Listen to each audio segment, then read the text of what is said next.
Folks, welcome to the Jake Feinberg Show. We're here in Waterbury, Connecticut, with an iconic musician and a guy who was on the first gold record of jazz, Exodus to Jazz, among many in his decorated career. Joe Diorio, welcome to the Jake Feinberg Show. Oh, Jack, thank you for having me. It's such a pleasure to be here with you. I mean, that touched so many people's hearts just seeing that, so you might be playing another tune real soon. But I wanted to ask you about, I've interviewed Ahmad Jamal, and I've interviewed Ramsey Lewis and Cleveland Eaton and Phil Upchurch. Yeah. All those guys came in when it was Chess Cadet, but you were at the forefront of Argo, and I'm curious as to how you got your start there. Argo. Now, you have to refresh my memory. Well, no problem. Argo, it was, all the early albums you made with Sonny Stitt and Benny Green. Oh, okay. So early Chicago. Yeah, all right. How did you get into that scene? Well, I think possibly with Sonny Stitt because he used to play with us at this club on the south side, and then there was a time when he wanted to record, so we took myself, the organ player Eddie Buster, and the drummer, and we went into the studio, and that was Argo. And from then on, they started calling me to do dates because they had heard me. And we did several dates, one with Sonny Stitt and Benny Green. Benny Green. Yeah, and I did another one with Sam Lazar and several other people. But was Chicago where you got your start, or was it New York? Oh, no, Chicago. Okay, so did you grow up in Chicago? No, I grew up here in Waterbury, Connecticut, and I ended up in Chicago because the group I was with disbanded in Cleveland, and they said everybody's on their own. So I said I didn't want to go back to Waterbury. I better go somewhere where there's some action. Can you talk about going down to Market Street when you first got to Chicago and seeing the blind dobro players and seeing all the cats? Because they all bypassed St. Louis. St. Louis was too racist for black people, so they went right to Chicago. To tell you the truth, I don't know what you're talking about. Well, then riff on it. What was it like to go to Market? What was it like in Chicago? What was the vibe there when you first got there? When I got to Chicago, I ended up on the south side. Oh, it's fantastic. You couldn't ask for a better place to be. Oh, excuse me. It's all right. And on the south side, there was all the jazz players, and I started to blend in with all those guys, and they start calling me for gigs.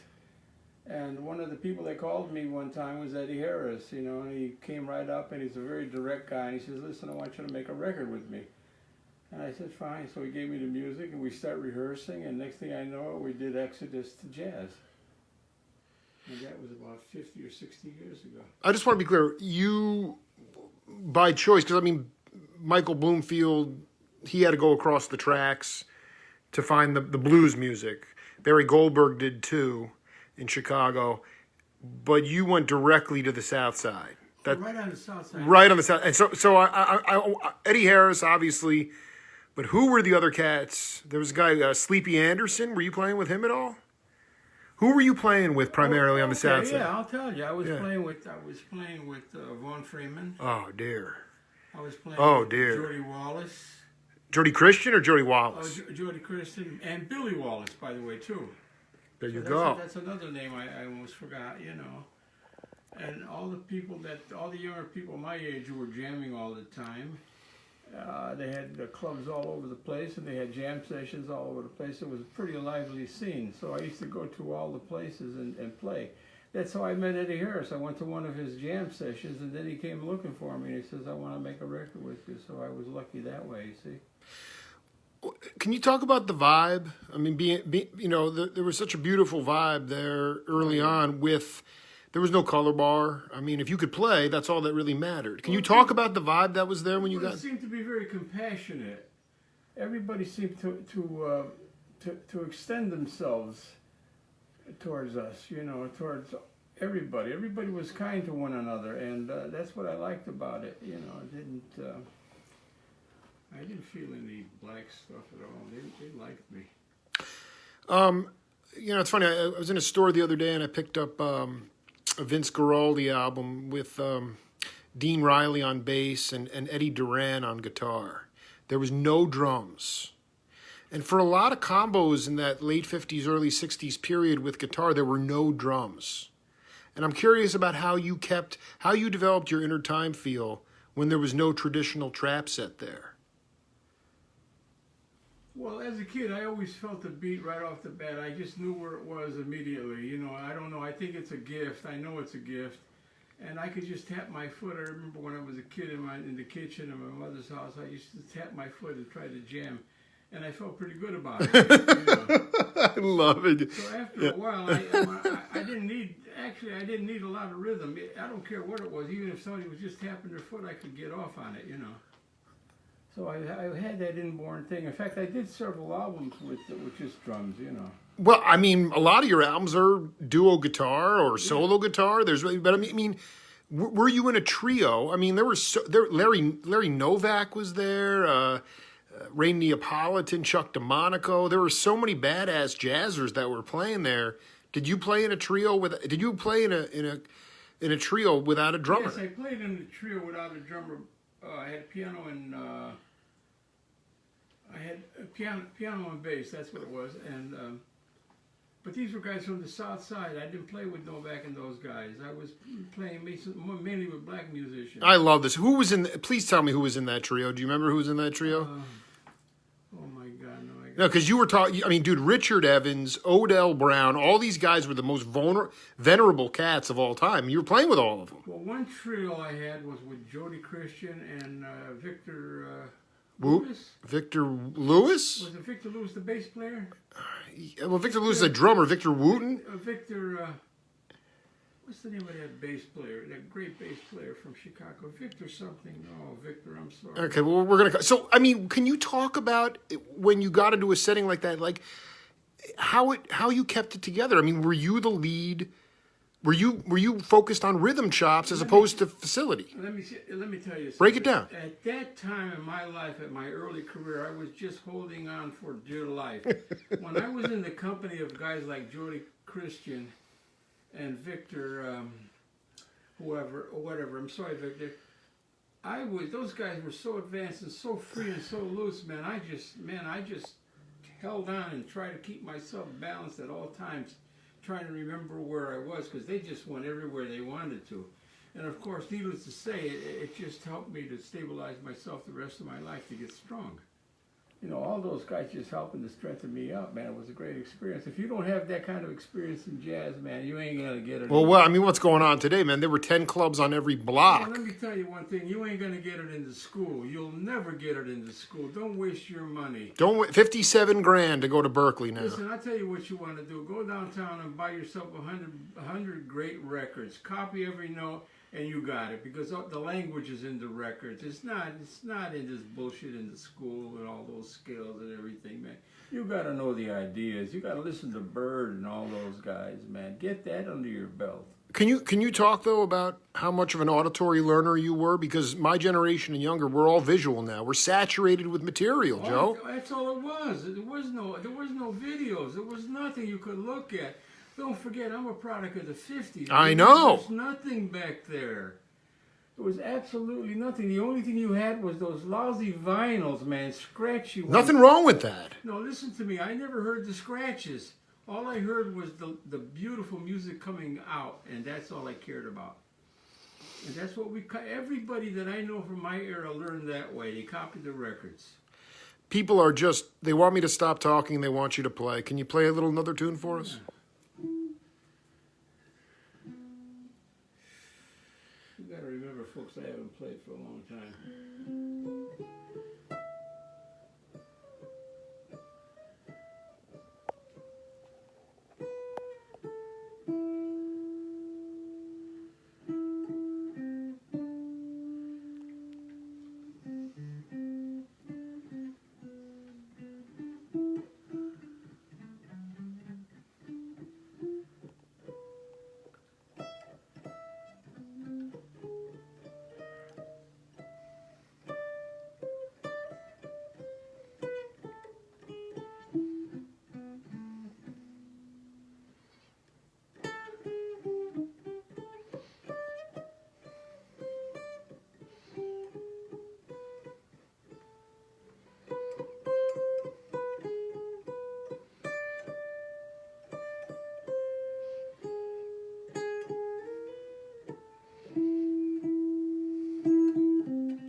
Joe, there was a period of time where I was doing a lot of work for a documentary on a very mercurial musician, and I wanted to know how you came across Stan Getz. Well, everybody was listening to Getz in the old days in the 50s. He was very popular. He was a bebopper. Oh, he was everything. And then all through his career, he got better and better and better and more melodic, and he's the most melodic player I ever heard. How did you connect? You played with. How did you connect with him? Well, I got along very well with him, and I played very well with him, too. Did you come in? Were you with him before Jimmy Ranny or after? I mean, I'm trying to get the chronology here. No, after. You see, he came to Florida on a vacation. He came and sat in with Ira Sullivan, and he was playing with us for about a month or so. Oh, wow. And then we did a gig together, and then he asked me if I wanted to come and play with him, so I did. But I didn't find it a very pleasant experience. I thought we played much better together in Florida. Yeah. But of course, Getz is Getz, so he's the best. And what else can I say? You know, of course, Richie Byrack was playing piano, so that was an experience. What a trip! I love Richie. He got real pissed at me for not. We had a couple great interviews, and then he got real pissed at me. Richie, if you're going to watch this, man, I love you, man. Richie, don't be pissed. Don't be pissed, Rich. Come on back, babe. Listen, Richie, life's too short, my man. It is, man. Well, anyway. Yeah, what about Dave Holland? Was he in the band at that time? Yeah, David was there too. David was in the band. Who was Jack? Was on the drums. Jack DeJohnette. No, Jack had just left. We hired some drummer. I forget his name now. The White Cat. No, it was a white guy. Too noisy too. I forget his name. So this is so fascinating. I mean, because Pat Martino left Philadelphia, and he left and ran away to go to Harlem, and Billy James and Don Patterson, they took him in. Yeah. Those cats took you in too, the Southsiders. Did you live with them? Yeah, I was out there. I lived on the South Side. So I mean, can you talk about? I lived in the black neighborhood. But this is the key, because you can't go to a black neighborhood today and find a go. jazz club. There's one jazz club, and you have to buzz yourself in. Yeah, it's security, right? So this is what I want you to talk about, Joe, because you said you were ingrained with the natural gift of rhythm, and you always had that time feel. But I want you to talk to cats around the world about the oral tradition of jazz, how it was passed down. There were no books. No. There were no jazz schools. So how did you learn? You ask. Can you give an example? Well, you ask somebody, how did you play that lick, man, and what chord was that? Or somebody said, well, try this change over this part of the tune. Yeah, substitute that change. So everybody was, we were jiggling things around. We were exchanging ideas. We were exchanging chord changes, charts, new charts that came up. We were passing them on. That's how we did it, more or less. What about reading, though? I mean, we had some guys would bring in charts, and we would read the charts. We had groups that were doing some reading there. I was playing with a guy by the name of, they called him Clanky. He played the trumpet. Clanky. Yeah, now Clanky was a little bit on the clanky side, so it was beautiful. But I was in the group, Vaughn Freeman was in the group, and Clanky would write all this insane stuff, so we would try to read it and get it. It was some very modern music. And that's where I start thinking about all these avant-garde things. No, I mean, I want you to be as free as possible. Did you know Julian Priester while you were there? Yeah. Julian was playing with Sun Ra when Sun Ra was doing sock hops. This is before the orchestra. I saw it. I saw Sun Ra's band rehearsing and playing. Wow, this is way before the orchestra. He had the orchestra. Oh, because Julian was playing sorority and fraternity dances, playing the pop tunes of the day. When I knew Sun Ra, he was playing. Where did Ahmed Jamal make that famous? The Pershing. Okay, he was playing at the Pershing. They used to rehearse during the afternoon and play the gig at night. I used to go in the afternoon and watch them rehearse. And sometimes, of course, at night I would go here and play too. And what was the music completely cutting edge for its time? Were they playing standards, or what were they doing? No, they had their own stuff they were rehearsing. It was brand new. I loved it. How did you learn to craft solos and with a beginning, a middle, and an end. I mean, I guess the better question is, how did you learn not to wank it on the bandstand? There's wanking it. There's nothing worse than wank. There's nothing worse than somebody up there repeating lines, repeating. It's okay. No, you want to listen to somebody go off for 20 minutes. There's probably only about 3 or 4 people that could do that without repeating themselves. Well, let me tell you something. Okay, now this is the most important thing I could tell you today. I'm 83 years old, right? Mazel tov. Okay, now listen to this. I've been playing since I was 13 years old. I've been trying to do what you just said for the last 83 years. It takes a lifetime to learn how to play from the beginning to the middle to the end. And another thing, wait a minute. You have to learn how to play the melody. The first thing you have to do is learn how to play the melody like all the masters, then how to fill in around the melody like all the masters, and then try to connect all those lines so that they sound very melodic using the melody in and out with lines. That's right. Then you can get away from it a bit, and see how far you can go without the melody, and see how much syncopation you can put into it. Talk about syncopation as it relates to the guitar. I'm only familiar with that with drumming. Okay, listen to this. Now, if you play a tune like that, Yeah. I'll try to do the best I can. Yeah. People are having a ball watching Father Joe here.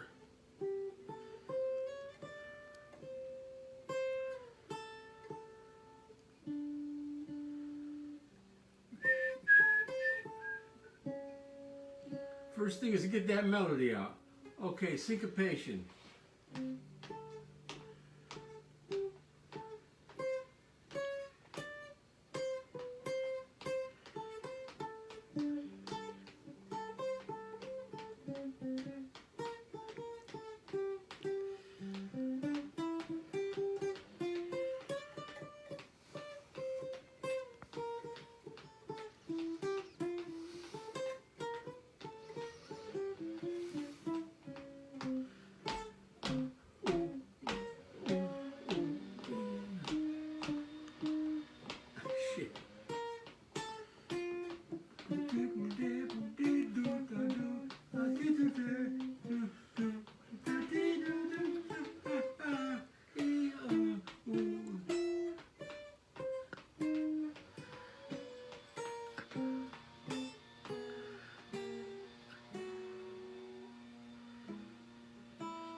Sorry. I dig.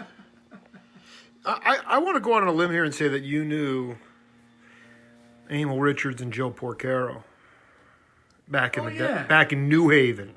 I knew. Yeah, I did. They were the New Haven Mafia. I knew Joe. Yeah. I want you. How did you, Joe Porcaro? That man. I love that cat so much. We did one of these a couple months ago out in California. He's the best. You kidding But I me? mean, when did you pass with Papa Joe? Your father Joe. He's Papa Joe. I knew him early on in his career when I was just starting in my career in New Haven. Is it Hartford? Yeah, when he used to study with Leapak. Al Leapak. There he is again. You studied with Leapak too? Not me. Joe did. I know he did.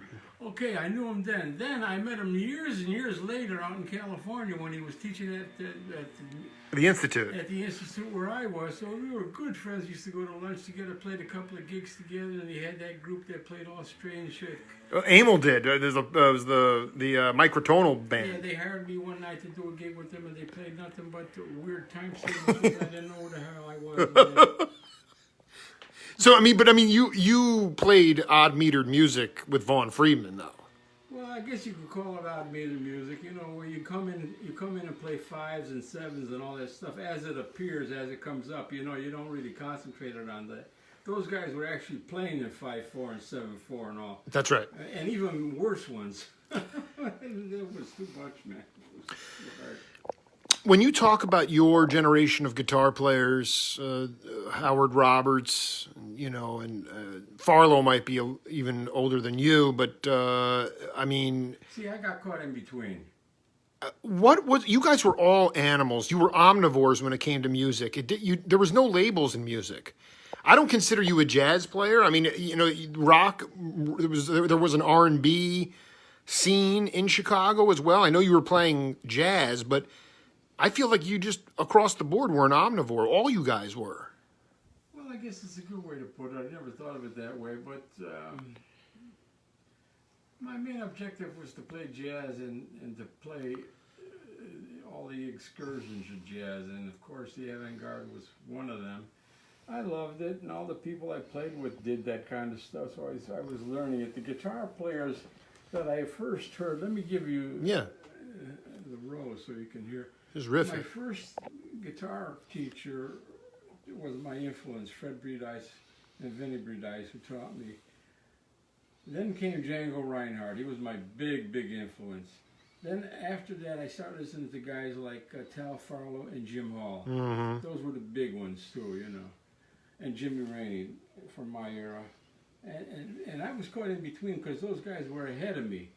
And I didn't know what I was going after. Was I going to sound like Tal Farlow? Was I going to sound like Jim Hall? I didn't know what to do.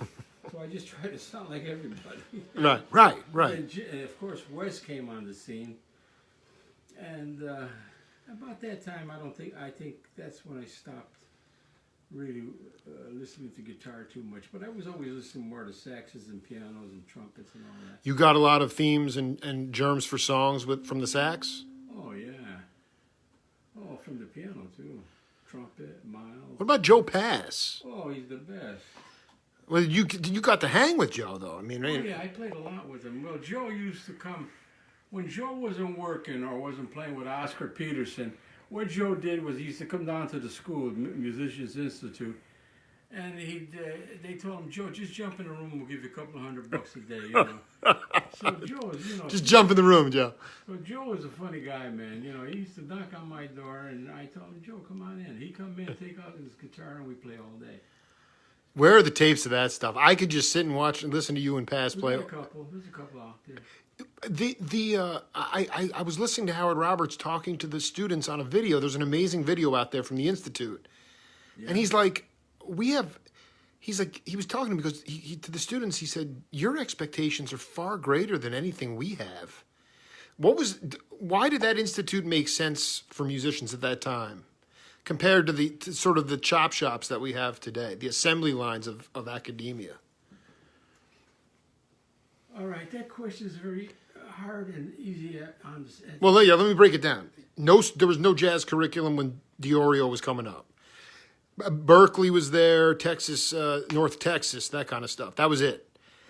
And then in the mid-'80s, they had this institute, right, in California. It was Howard Roberts, Porcaro, Magnuson. They'd bring in all these cats. Did you feel it was functional for those kids? Like for the students? Would they come out and get gigs? I mean, what? Well, Joe Pass said the most intelligent thing when he came. He said, where are all these guys going to work? Okay, now the truth of the matter is half of the guys that came, they thought they wanted to learn jazz, but they don't know what they would ever have to go through to learn jazz. And you see, and they threw it on us to teach them jazz, which was a very, very, very monstrous. Almost impossible, right? I mean, I thought it was impossible because there's some people that are never going to play jazz, and they were at that point they were very rock oriented. So they start playing rock and roll all the time, and they wanted to play jazz. And let me tell you, it got very confusing. It must have, because I was watching clips, and the volume of the music was so loud. Yeah. Porcaro was playing like a rock set. It wasn't even jazz drumming. Yeah, I think so. I think so too. I don't think the school was successful as a jazz school. It was successful because there was a lot of players there, and a lot of good players, and maybe a lot of inspiration. And I think people actually might have found their direction in rock more than jazz. And because they had like Don Mock, who was great jazz, rhythm, blues, everything, you know. They had... Vinnie Colaiuta could play rock, or, Jeff Berlin, they had a lot of great players, a lot of great guitarists. So, I mean, a lot of people came and found their identity. And I think a lot of people might have went away disappointed because they didn't find the jazz they wanted. I mean, we could only do so much. I told you, in order to learn this stuff, man, you can't learn it today. There's no street. Where are you going to go in a club and stay till 4 o'clock in the morning and listen to your favorite player, man? Where are you going to rub elbows with the great ones? You tell me.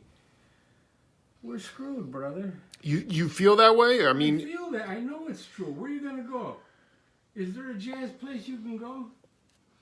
Not till 4. Let's go listen to jazz tonight. Where are we going?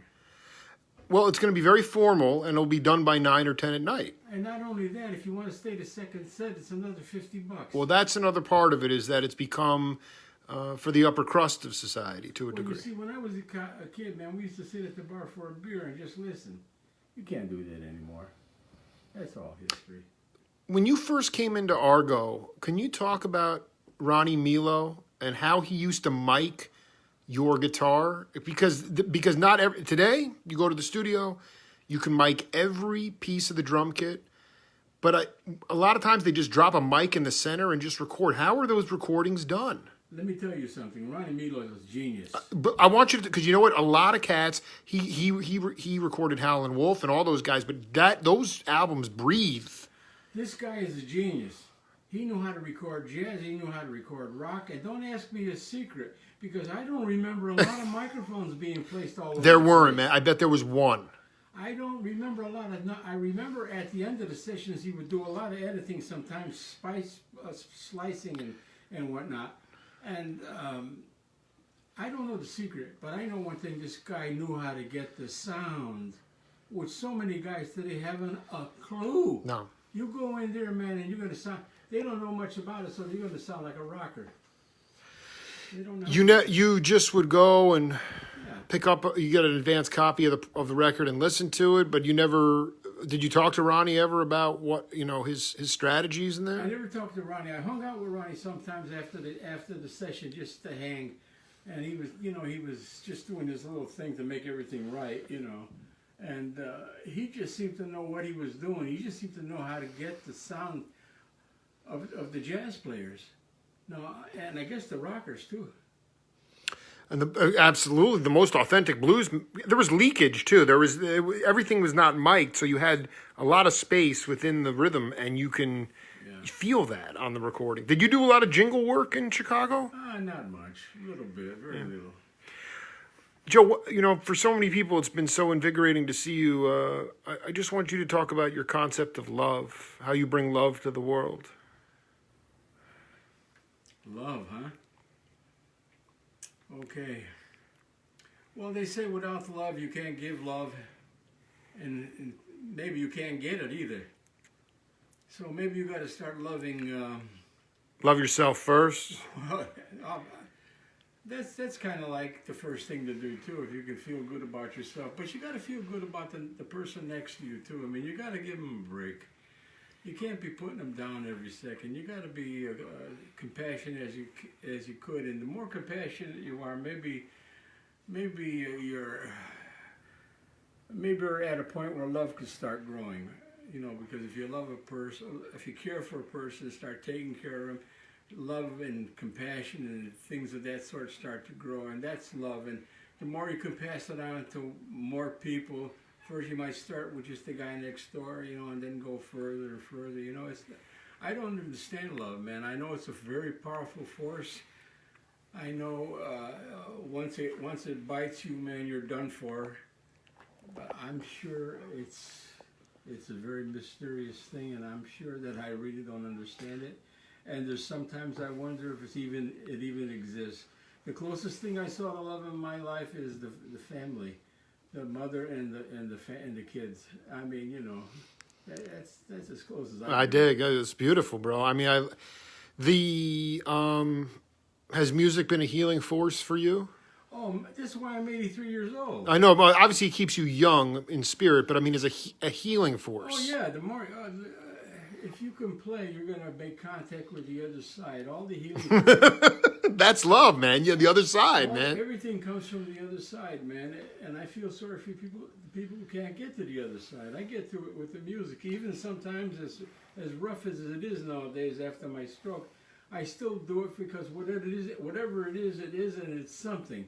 So you have to do something to get get closer to it. Because remember one thing. It's like a giant ocean out there of ideas and everything you need to be great.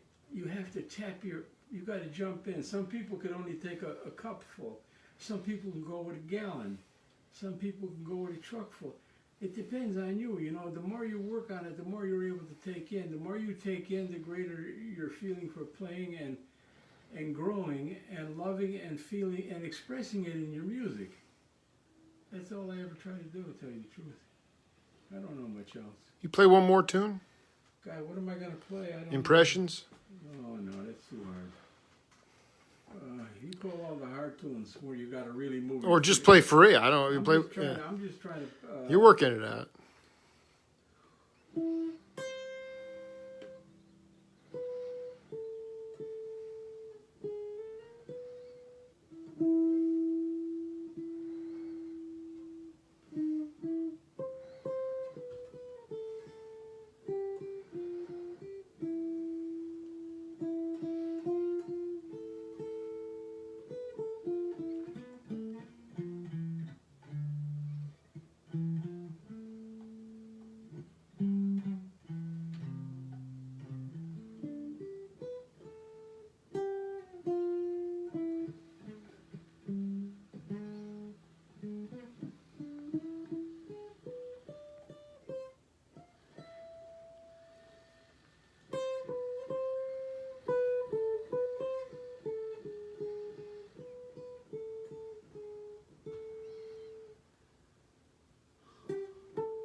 Joe Diorio, love always, man.